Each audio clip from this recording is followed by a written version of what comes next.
આ બે ખૂણાઓનો સરવાળો 180 ક્યારે થાય? ત્યારે જ થાય જ્યારે આ કેવા હોય, એકબીજાના અંતકોણ હોય. અને અંતકોણ ક્યારે હોય? કે જ્યારે એડી અને બીસી બે સમાંતર હોય તો. આ ખૂણો અને આ ખૂણો, આ એ અને બી એ 180 થાય છે. એ ક્યારે પોસિબલ છે? કે જ્યારે આ એબી એમની છેદિકા હોય અને એબી અને સીડી કેવા હોય, એકબીજાના પેરેલલ હોય. અને શું કહીશું આપણે? અંતકોણ. તો અંતકોણના a પ્લસ બી બરાબર 180 થયું. એંગલ એ પ્લસ એંગલ બી બરાબર 180 થયું. તો એનો મતલબ શું થાય? ખૂણો એ અને ખૂણો બી અંતકોણ છે. અને અંતકોણ ક્યારે હોય? અંતકોણનો કોન્સેપ્ટ શું હતો? કે ભાઈ આ બે રેખાઓ, આ એમની છેદિકા, બરાબર, સિંગલ સાઈડ છે. છેદિકાની એક સાઈડના બે ખૂણાઓનો સરવાળો અહીંયા સી બને આપણે આ રીતે. તો એ ક્યારે બને? કે જ્યારે આ બે રેખાઓ એકબીજાને પેરેલલ હોય તો જ બને. એટલે આના પરથી આપણે શું કહી શકીએ? માટે એડી પેરેલલ બીસી થાય. એડી પેરેલલ બીસી થાય તો જ,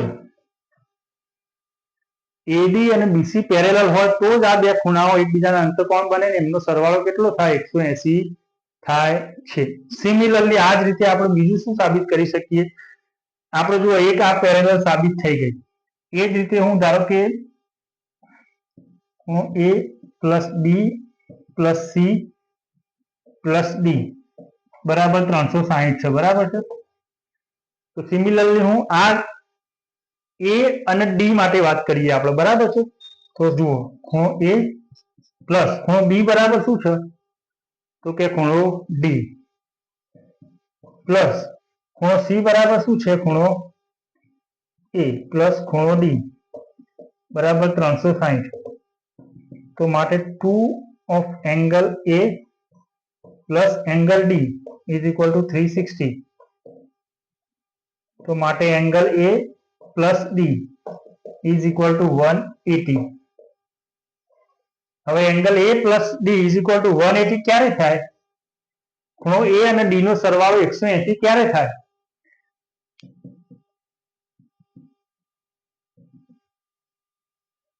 શું કહેવા માંગુ છું? કે એંગલ એ અને ડી આ બેનો સરવાળો ક્યારે થાય? કે જ્યારે એબી અને સીડી એકબીજાને પેરેલલ હોય તો. તો એ જ રીતે આપણે શું સાબિત કરી શકીએ? કે ભાઈ એડી અને બીસી એકબીજાને પેરેલલ છે એ સાબિત કર્યું. અને એબી અને સીડી,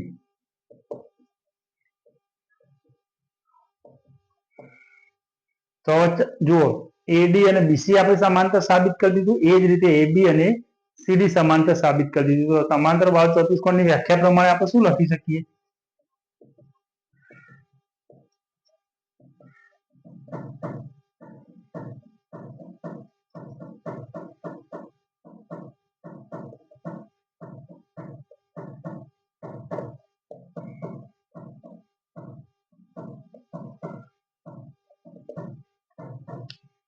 શું કરી જુઓ ફરીથી પ્રમેય 8.5. તો એમાં શું કીધું છે? કે જો ચતુષ્કોણમાં સામ સામેના ખૂણાઓની પ્રત્યેક જોડ સમાન હોય તો સાબિત કરો કે એ ચતુષ્કોણ સમાંતર બાજુ ચતુષ્કોણ છે, બરાબર છે. તો અહીંયા જુઓ, એ અને સી સમાન છે, બી અને ડી સમાન છે. અને આપણે સાબિત શું કરવાનું છે? કે આ ચતુષ્કોણ સમાંતર બાજુ ચતુષ્કોણ છે, બરાબર છે. તો આના માટે આપણે શું કરીશું? કે ભાઈ ચતુષ્કોણ માટે આપણને ખબર છે કે ચારે ખૂણાઓનો સરવાળો કેટલો થાય? 360 થાય. તો એ બી સી ડી આ કેટલું થાય? 360 થાય. હવે બી ની જગ્યાએ આપણે એ ની જગ્યાએ સી ની જગ્યાએ એ અને ડી ની જગ્યાએ બી મૂકીશું. તો એ પ્લસ બી કેટલા મળ્યા તમને? 180. હવે આ એ અને બી 180 ક્યારે હોય? કે જ્યારે આ બે લાઈન એકબીજાને પેરેલલ હોય અને આ એની છેદિકા હોય. આ બે લાઈન એકબીજાને પેરેલલ હોય અને આ છેદિકા હોય. તો આ સી બનશે. એટલે આ અંતકોણ હોય તો જ આ બેનો સરવાળો 180 થાય. તો અંતકોણના કોન્સેપ્ટ પરથી શું લખી શકીએ આપણે? કે આ બે લાઈન આપણે પેરેલલ છે. એ જ રીતે આ વસ્તુ કરવાની આપણે જરૂર નથી. આપણે તમે ડાયરેક્ટ પણ લખી શકો કે આ જ રીતે આપણે એબી અને સીડી ને પણ આપણે સમાંતર સાબિત કરી શકીએ. જો આ બે સામસામેની બાજુઓ સમાંતર થાય અને આ બે સામસામેની બાજુઓ સમાંતર થાય તો આપણે સમાંતર બાજુ ચતુષ્કોણની વ્યાખ્યા પ્રમાણે શું લખી શકીએ કે ભાઈ ચતુષ્કોણ એબીસીડી એ કેવો છે? સમાંતર બાજુ ચતુષ્કોણ છે. કોઈ પણ એક વસ્તુ સાબિત કરવાની. આપણે અહીંયા આ બે વસ્તુ સાબિત કરી, પછી આ સાબિત કરવાની જરૂર નથી. આ તો મેં તમને બતાવ્યું, બરાબર. તમે ખાલી એટલું સાબિત કરી લો, કોઈ પણ એક કે ભાઈ આ બે પેરેલલ છે, પછી લખી દેવાનું કે આ જ રીતે આપણે AB અને CD ને પણ પેરેલલ સાબિત કરી શકીએ. તો અહીંયા અષ્ટકોણનો કોન્સેપ્ટ આપણે લગાવ્યો. એટલે મેં તમને શું કીધું કે રેખાઓ અને ખૂણાઓ અને ત્રિકોણ આ ચેપ્ટર તમને ખાસ આવડતા હશે ને તો જ ચતુષ્કોણમાં મજા આવશે. તો 8.5 સુધી પૂરું, બરાબર છે. તો મેં તમને શું કીધું, ઊંઘમાંથી ઉઠાડે તો પણ 8.1 થી 8.5 ના વિધાનો તમને યાદ હોવા જોઈએ અને સમાંતર બાજુ ચતુષ્કોણની વ્યાખ્યા યાદ હોવી જોઈએ. આટલી વસ્તુઓ તમને કોઈ ઊંઘમાંથી ઉઠાડે ને તો બી તમારે ફટાક દઈને બોલવાની કે ભાઈ સમાંતર બાજુ ચતુષ્કોણ કેને કહેવાય? કે સામસામેની બાજુઓની પ્રત્યેક જોડ સમાંતર હોય. પછી 8.1 માં શું જોયું કે કોઈ પણ વિકર્ણ એસી લઈએ, આપણે કોઈ પણ વિકર્ણ લઈએ તો એ જે બે ત્રિકોણમાં વિભાજિત કરે એ ત્રિકોણ એકબીજાને એકરૂપ ત્રિકોણ હોય, બરાબર છે. પછી બીજામાં શું જોયું કે સમાંતર બાજુ ચતુષ્કોણમાં સામસામેની બાજુઓ સમાન હોય છે. પછી 8.3 માં